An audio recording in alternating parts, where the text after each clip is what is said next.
Good morning, children. Welcome to the English class. We generally associate schools with education. Experiments and innovations have grabbed the attention of humanity since times immemorial. Every school is different in the terms of the teaching methods, the facilities available in the school. And apart getting education from the school, we learn so many other things. We learn moral values, ethics like honesty, kindness, helping others, thoughtfulness, being some of the important values. Every school has their own way of teaching those values and ethics to their students. And in this chapter, a different kind of school written by E.V. Lucas, you will get to know about Miss Beam's school, which was different in many ways. In Miss Beam's school, values are taught to children, but in very different way. In what way? Let's find out in what ways Miss Beam's school was different. First, let me give the introduction for the topic, A Different Kind of School, written by E.V. Lucas. This lesson addresses an important social concern for the differently abled. Its aim is to make our children appreciate and understand misfortune and make them share in misfortune. In this school, each term every child has to play different types of game like blind, lame, deaf, dumb and injured. The real aim of this school is not so much to teach thought as to teach thoughtfulness, kindness to disabled persons, and to make them a responsible citizens of the nation. Different kinds of game: blind day, lame day, dumb day, deaf day, injured day. First, let's focus on the blind day. During the blind day, students' eyes are bandaged absolutely and they are instructed not to peep. The bandage is put on overnight so they wake blind. This means that they need help with everything. Other children are given the duty of helping them and leading them about. They all learn so much this way, both the blind and the helpers. Thus, even the thoughtless student realizes about the misfortune. The students feel awful to be blind because they cannot see a thing. They also feel that they are going to be hit by someone every moment. The blind day is, of course, really the worst day. Next, lame day. Students feel the lame day as a very funny day. They hop with a leg tied up. Sometimes an arm was tied up, but it was a more troublesome because one cannot eat without help. Next, dump day. In this game, children's mouths are bandaged.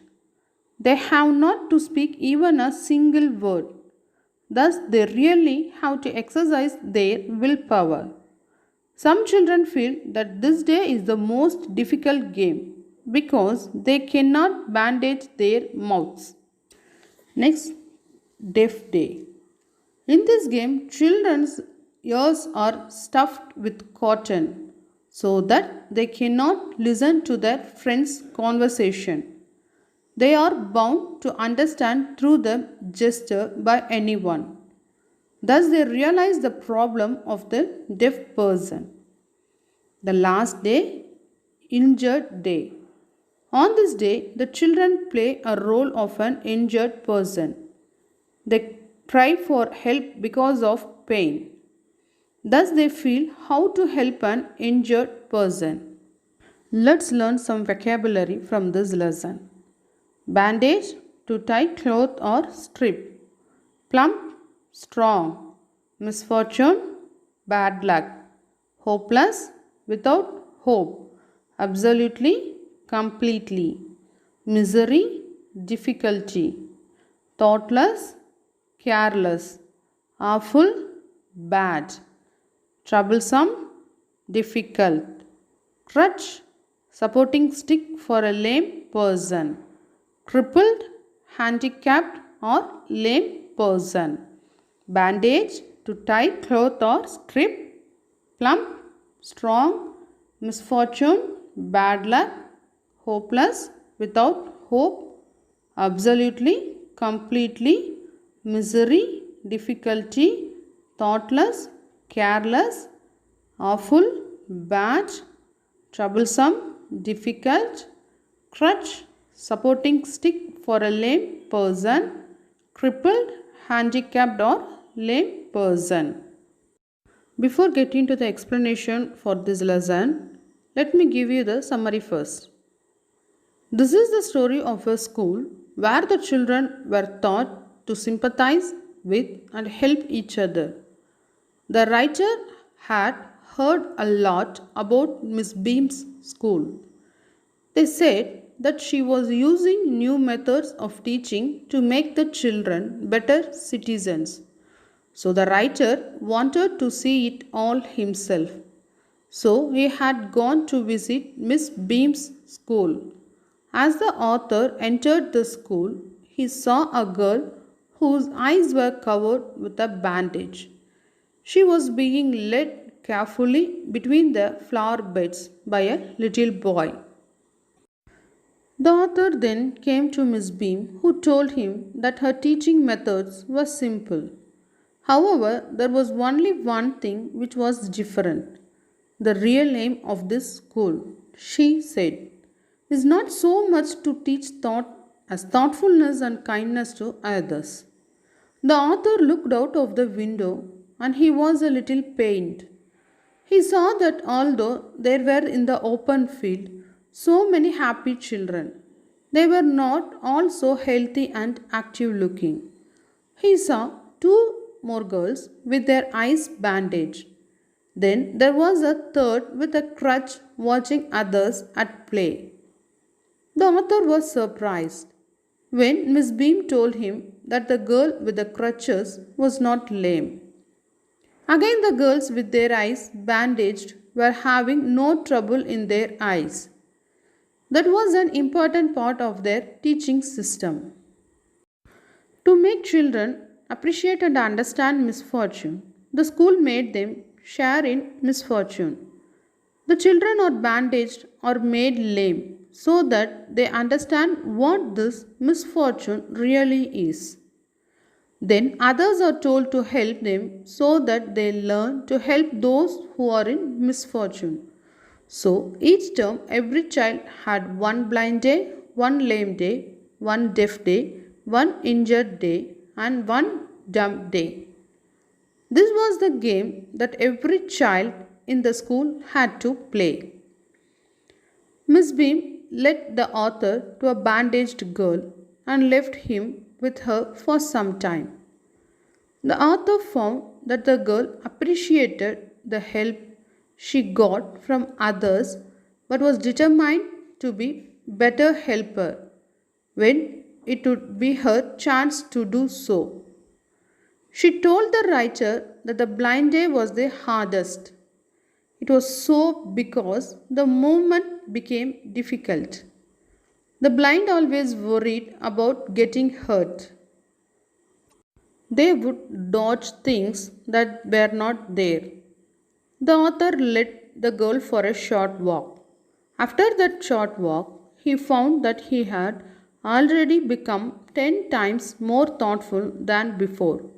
He also realized the pleasure of describing things and people. These things had become more interesting for him by doing so. Explanation for the lesson A Different Kind of School, written by E.V. Lucas. I had heard a great deal about Miss Beam's school, but not till last week did the chance come to visit it. Great deal to a great extent. So the narrator is saying that he had heard a lot about Miss Beam's school, but he got a chance to visit it the previous week. When I arrived, there was no one in sight, but a girl of about 12. Her eyes were covered with a bandage, means she had a blindfold on her eyes, and she was being led carefully between the flower beds by a little boy, who was about 4 years younger. She stopped, and it looked like she asked him who had come. He seemed to be describing me to her. Then they passed on. So, insight to be seen. So, when the narrator reached the school, no one was there except a 12-year-old girl. Her eyes were covered with a bandage, and a boy who was 4 years younger than the girl was guiding her between flower beds. She stopped as if to ask who had come. It seemed that he explained the visitor details to her. So the boy explained the visitor details to the girl. Then they passed on. Next para. Miss Beam was all that I had expected. A middle aged, full of authority, yet kindly and understanding.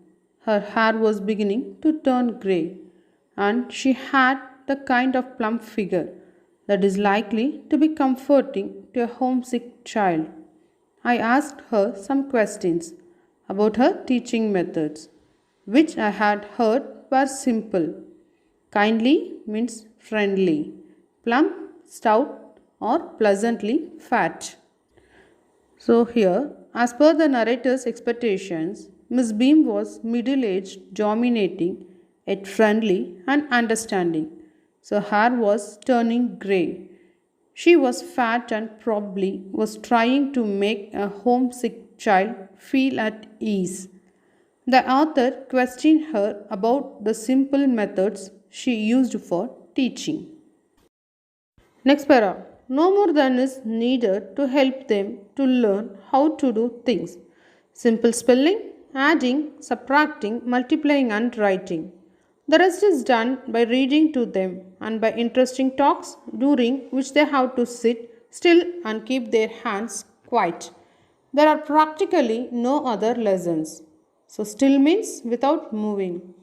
Her reply was that in her school they taught simply by helping them to learn simple spelling, adding, subtracting, multiplying, and writing skills. The rest of the learning was done by reading to them and conducting interesting topics, during which they were supposed to sit silently without moving. Except this, there were actually no other lessons. So, in Miss Beam's school, they taught simply by helping them to learn simple spellings, adding, subtracting, multiplying, and writing skills. The rest of the learning was done by reading to them and conducting interesting talks during which they were supposed to sit silently without moving. Next para. The real aim of this school is not so much to teach thought as to teach thoughtfulness, kindness to others, and being responsible citizens. Look out of the window a minute, will you? So, responsible means aware of the duties. So, she further added that the actual aim of this school was to teach thoughtfulness to the students, to make them sensibly kind and concerned towards others, and to awaken them to their duties. Then she asked the narrator to look out of the window. Next para. I went to the window which overlooked a large garden and a playground at the back. What do you see? Miss Beam asked. So, overlooked, have a view of something from above. Overlooked, have a view of something from above. So, here the narrator went to the window and viewed a large garden and a playground. Miss Beam asked him what he was able to see. So, here the narrator went to the window and viewed a large garden and a playground. Miss Beam asked him what he was able to see. Next paragraph. I see some very beautiful grounds, I said, and a lot of jolly children. It pains me, though, to see that they are not all so healthy and active looking. When I came in, I saw one poor little girl being led about. She has some trouble with her eyes. Now I can see two more with the same difficulty. And there is a girl with a crutch watching the others at play. She seems to be a hopeless cripple.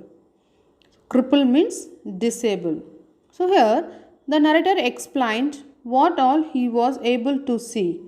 Beautiful grounds, many cheerful children. He was sad to notice some children who were not very healthy and active. After coming in, he noticed a girl who had trouble with her eyes.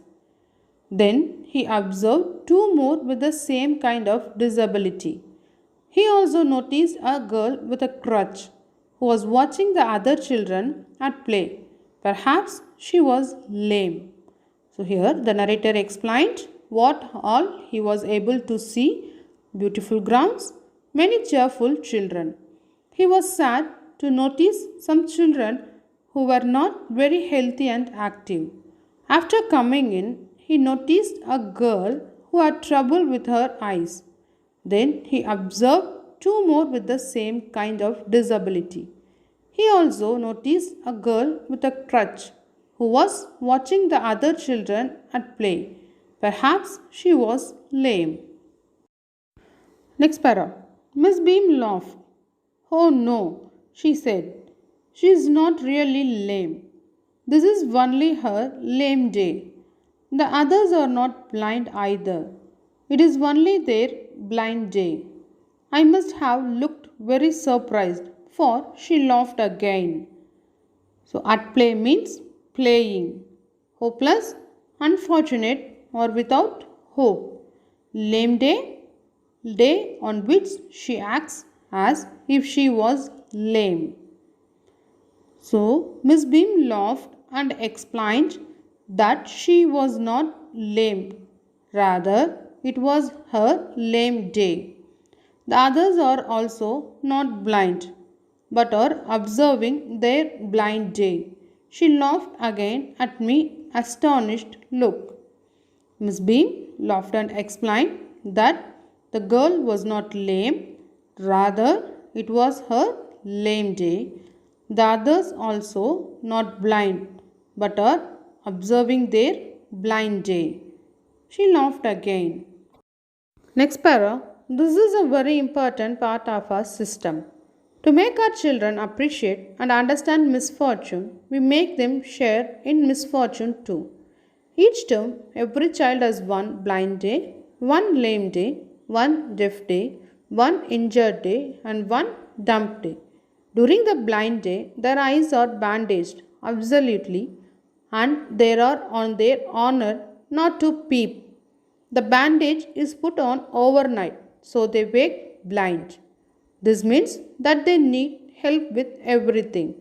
Other children are given the duty of helping them and leading them about. They all learn so much this way, both the blind and the helpers.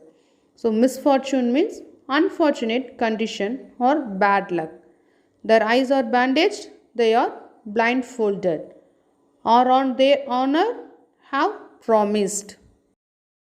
So thereafter, she explained that to make their children appreciate, accept, and understand misfortune with the same mind as fortune, they have made such activities as essential part of their system. So she explained that to make their children appreciate, accept, and understand misfortune with the same mind as fortune, they have made such activities an essential part of their system. Each term, every child is supposed to observe one blind day, one lame day, one deaf day, one injured day, and one dumb day. On blind day, their eyes are blindfolded, and they promise that day not to peep at all. And this is done overnight so that they wake up in a blind like condition and get help for everything they do. So, other children have the duty to help and guide them. This way, both the blind and the helpers learn a lot of things. So, on blind day, children's eyes are bandaged and they promise that day not to look at all. And this is done overnight so that they wake up in a blind like condition and get help for everything they do. Next para. There is no misery about it. Miss Beam continued. Everyone is very kind and it is really something of a game. Before the day is over, though, even the most thoughtless child realizes what misfortune is. So, misery means difficulty or unpleasantness. Thoughtless, careless. So, Miss Beam further said that with this type of a game, even a very careless child learns to be responsible at the end of the day. Next, the blind day is of course really the worst, but some of the children tell me that the dumb day is the most difficult. We cannot bandage the children's mouths, so they really have to exercise their willpower. Come into the garden and see for yourself how the children feel about it. So, no doubt that blind day was the worst. But according to some children, the dumb day was the most difficult as mouths could not be bandaged. The children had to use their willpower in that case. Then she took him to the garden to let him to watch the children and their feelings himself. So here Miss Beam told that blind day was the worst. But according to some children, the dumb day was the most difficult because the mouth could not be bandaged. Next, Miss Beam led me to one of the bandaged girls. Here's a gentleman come to talk to you, said Miss Beam and left us. So, come to talk means who has come to talk. So, Miss Beam took the narrator to the bandaged girls and after introducing to them, she left them. Next para, don't you ever peep? I asked the girl. Oh no, she exclaimed. That would be cheating. But I had no idea it was so awful to be blind. You can't see a thing. You feel you're going to be hit by something every moment. It's such a relief just to sit down. So, awful means bad. So, here the narrator asked the girl if she ever tried to look out. The girl replied anxiously that it would be cheating. Before this experience, she never realized that being blind was that bad. One was not able to see anything, and at every step, one fears of being hit by something. Just sitting down was a comfort. Next, are your helpers kind to you? I asked. Fairly, but they are not as careful as I shall be when it is my turn. Those that have been blind already are the best helpers. It's perfectly ghastly not to see. I wish you would try. Shall I lead you anywhere? I asked. So, ghastly means causing fear or horror. He further asked her if her helpers were kind. So, the narrator further asked the girl if her helpers were kind. Her response was positive. But according to her, the intensity of help and care was lesser. She would be a better helper during her turn. As per her statement, people who had experienced the blindness become better helpers as they were able to understand their position. The inability to see was scary and full of fear. She wished he could give it a try. Then he asked her if he could show her the way and help her to go anywhere. Next. Oh, yes, she said. Let's go for a little walk. Only you must tell me about things. I shall be so glad when today is over. The other bad days can't be half as bad as this. Having a leg tied up and hopping about on a crutch is almost fun, I guess. Having an arm tied up is a bit more troublesome because you can't eat without help and things like that. I don't think I will mind being deaf for a day, at least not much. But being blind is so frightening. My head aches all the time just from worrying that I will get hurt. Where are we now? So, glad means happy. Hopping, to leap or jump with quick short steps. Hopping, to leap or jump with quick short steps. Crutch, a long stick to support a disabled person.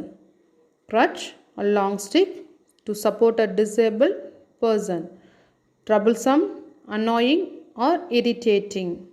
Troublesome, annoying, or irritating. Frightening, terrifying, or making afraid. Frightening, terrifying, or making afraid. She replied in acceptance and suggested to go for a walk. She also asked him to tell about things. So the girl asked the narrator to tell about the things. She said that she would be full of joy once the day is over. She further said that even the bad days would be half as bad than to be blind. In her opinion, other things were fun, like to have a leg tied up and jump on a support. Having an arm tied up was still annoying, as it was difficult to eat without help and so on. She said that she would not mind to be deaf for a day, but being blind actually scared her. It troubles her mind with the fear that she would get hurt. Next, in the playground, I said, we are walking towards the house. Miss Beam is walking up and down the garden with a tall girl. What is the girl wearing? My little friend asked. A blue cotton skirt and a pink blouse. I think it's Millie, she said.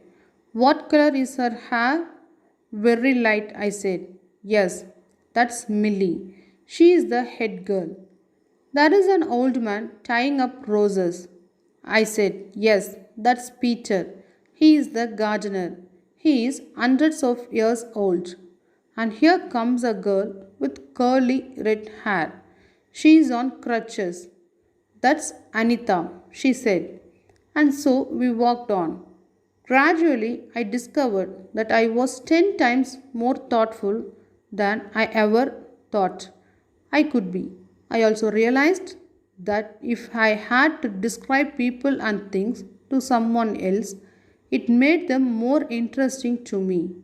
When I finally had to leave, I told Miss Beam that I was very sorry to go. Huh, she replied. Then there is something in my system after all. So, troublesome means difficult.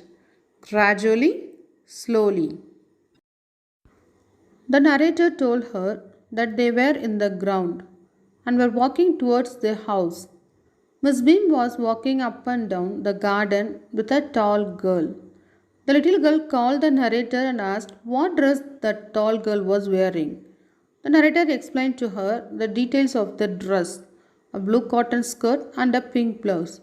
She further inquired the color of her hair, and knowing the light color of her hair, she guessed her to be Millie. Millie was the head girl. The narrator told her that an old man was tying up roses. She responded that he was Peter, 100 years old gardener. Then a girl with curly red hair on crutches crossed. She told that she was Anita. The narrator realized that he became more thoughtful and sensitive towards the issues of disability and did not want to leave the place, but he had to go.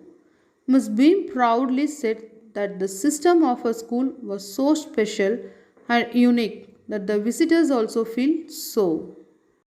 So, Miss Beam proudly said that the system of her school was so special and unique that the visitors also feel so. Now it's time to discuss the classwork. First Roman synonyms. Okay, synonyms. First one, great deal means to a great extent. Great deal, to a great extent. Inside, to be seen. Inside, to be seen. Plump, pleasantly fat. Plump, pleasantly fat. Still without moving. Still without moving. Cripple, disable.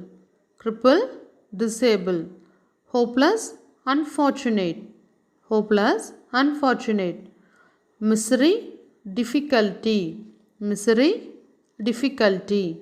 awful, bad, awful, bad, ghastly, horror, ghastly, horror, troublesome, annoying, or irritating, troublesome, annoying, or irritating.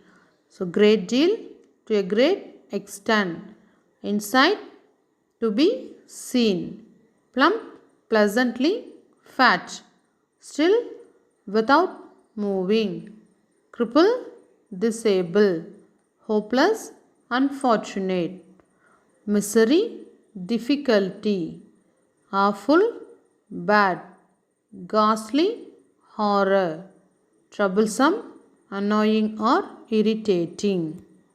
Second Roman, answer the following questions. Why do you think the writer visited Miss Beam's school? The writer had heard much about Miss Beam's new teaching method. So he visited her school to see the new playway method personally. The writer had heard much about Miss Beam's new teaching method, so he visited her school to see the new playway method personally. Second question. Describe the appearance of Miss Beam. Describe the appearance of Miss Beam. Miss Beam was middle-aged woman, yet kind and understanding. Miss Beam was middle-aged woman, yet kind and understanding. Her hair was grey and she was a little fat. Her hair was grey and she was a little fat. Miss Beam was middle-aged woman, yet kind and understanding. Her hair was grey and she was a little fat. Third question. Who was Peter? Who was Peter? Peter was the gardener of the school and he was hundreds of years old. Peter was the gardener of the school and he was hundreds of years old. Fourth question. Who were the best helper according to the girl? According to the girl, those that have been blind already were the best helpers. According to the girl, those that have been blind already were the best helpers. What did the writer saw on visiting Miss Beam's school? When the writer visited Miss Beam's school, he saw a 12-year-old girl whose eyes were covered or blindfolded. When the writer visited Miss Beam's school, he saw a 12-year-old girl whose eyes were covered or blindfolded. Let's recap the lesson. A special kind of school. Different kinds of game are being played. Blind day, deaf day, dumb day, lame day and injured day. The students learn how to feel problems and miseries faced by grief-stricken people. They also learn how to help them. They enjoy these days by playing the games. The human values are inculcated by this lesson in the students. Let's give the conclusion for the topic. Disability makes a person's life even more difficult than it normally is. But still, there are people who do not allow the disabling conditions to become a roadblock in their lives. These disabled people have self confidence as their biggest strength, and their courage gets them success and fame. United Nations International Day of Persons with Disabilities is annually observed on December 3. Next, I am going to explain poem 5, Where Do All the Teachers Go, written by Peter Dixon. So, the name of the poem, Where Do All the Teachers Go, written by Peter Dixon. Let's see the introduction. This poem speaks about a child's love and curiosity for his or her teacher. Teachers are just next to super beings for children. They can't imagine that teachers are also ordinary human beings. Let me explain the summary of the poem first. The child poet wonders what his teachers are like. It is difficult for him to think that his teachers are ordinary persons, living like common people. So he wonders where the teachers go at 4 o'clock after the school. Do they live in ordinary houses, doing the petty jobs like washing and cleaning? So the child poet wants to know if these teachers were also born like ordinary children and were bad as children often are. He wonders if they also made mistakes in spellings and were punished. The teachers seem to be very perfect. The child thinks that perhaps these teachers never lost their books as he does or wore unclean clothes like some children.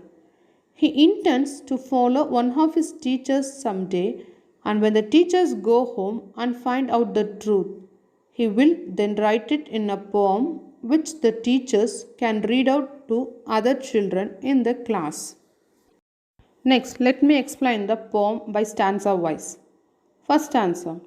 Where do all the teachers go? Written by Peter Dixon. First stanza. Where do all the teachers go when it's 4 o'clock? Do they live in houses? And do they wash their socks? So here the child wonders and questions where all the teachers go after the school hours. When it is 4 o'clock, he wants to know if, like any other ordinary being, they also live in houses and wash their socks. Means, do they also do all the routine work like other people? Next answer. Do they wear pajamas? And do they watch TV? And do they pick their noses? The same as you and me. So here the child wants to know if teachers also wear clothes like pajamas and watch TV like them. Do they also clean their noses the way other people do and waste their time? Next answer. Do they live with other people? Have they mums and dads? And were they ever children? And were they ever bad? So further, the child wonders by asking if they are also surrounded by people, if they also have parents and children like us to live with. Did they commit any mistakes or did anything wrong when they were children? So further, the child wonders by asking if they are also surrounded by people, if they also have parents and children like us to live with. Did they commit any mistakes or did anything wrong when they were children? Next answer. Did they ever never spell right? Did they ever make mistakes? Were they punished in the corner if they pinched the chocolate flakes? Now, the child wants to know if they also made mistakes or were ever punished for stealing chocolates or doing any silly or naughty. Next answer. Did they ever lose their hymn books? Did they ever leave their greens? Did they scribble on the desktops? Did they wear old dirty jeans? So here hymn books means religious books. Scribbling, draw or write something that is not readable. So here the tender mind is also bothered to know if their teachers also ever lost their religious books and said no to green vegetables. Did they also waste time by scribbling on tables and wear torn and old jeans? So here the child mind is also bothered to know if their teachers also ever lost their religious books and said no to green vegetables. Next, I will follow one back home today. I will find out what they do. Then I will put it in a poem. Then they can read to you. So here, to overcome his curiosity, the child decides to follow or spy his teacher on his way home after school. So here, the child decides to follow his teacher on his way home after school. Once he is clear about everything, He would also like to compose or write a poem about it and thinks that the teacher would read that poem to his students. Okay, to overcome his curiosity, the child decides to follow his teacher on his way home after school. Once he is clear about everything, he would also like to compose or write a poem about it and thinks that the teacher would read that poem to his students.